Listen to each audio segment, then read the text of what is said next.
Hey, the Average Joe here.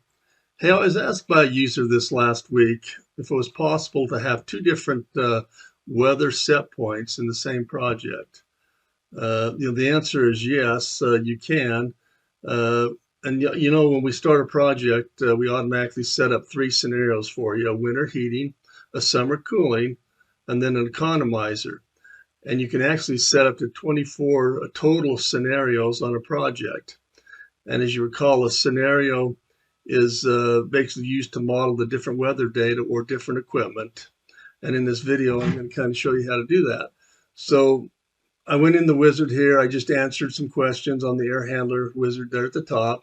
And I built this air handler with the heating and cooling coil, the fans, and the return and relief dampers, filter. Here's the airflow diagram. So on this project, if I double left click on the screen, you'll see under my summer cooling, I've got 95 degree as my outdoor weather in Salt Lake City, Utah. That's where we're located. And I could come in there and look at that as well. So the scenario, we created also the schematics of the hydronic hot water and chilled water diagram. So to create that different scenario, I came down here to the scenario manager and I said I wanted to copy the summer cooling, and I created this summer cooling 105. Well, I'll just take that 105 and do a copy down here. And now see summer cooling 105. We'll say, and I would like to look at maybe 110-degree temperature outside. And it's important you set this down to custom cooling. Okay, if you just do the summer cooling, it's going to use the same temperatures as the summer cooling. And that would be if you're trying to model different equipment and you want to use the same temperatures. But if you want different temperatures, you need to do custom. Then once I've done that, you'll see now it's created a summer cooling scenario 110 down at the bottom. And I can actually double left click on my project property, my screen, weather data, winter, summer, economizer, those will automatically create for you in this scenario. And under the scenario, I've got the 105 I created right before I did this, and then the 110.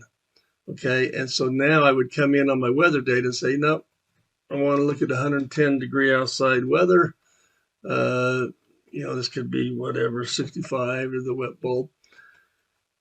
So now let's go in and look at the scenarios that we created. So summer cooling, you'll see over here, let's just zoom out a little bit.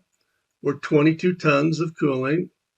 Okay, if we go to summer cooling 105, now we're 24.4 tons, and then 110, we're about 25.4 tons with the amount of air. I had 10,000 CFM and 3,000 outside air ventilation on this project. When you're on overview, we're always going to show you the worst case, right? Okay, so if you didn't want to schedule something on the worst case scenario, you turn that data off, that scenario off in that.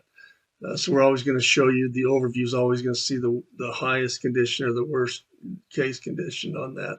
You'll see I've got it there. If you want to go in that scenario manager, you can also, I could just click on the economizer and move that down if I want to see the scenarios in a certain order down on the bottom of my screen. When you get up to 24, they keep scrolling over, and then I think it double starts to put one above the other so you can see all those. Hope this has been helpful in helping you to set different temperatures on a project, different scenarios, and you can also utilize it with different equipment as well. And thanks for watching.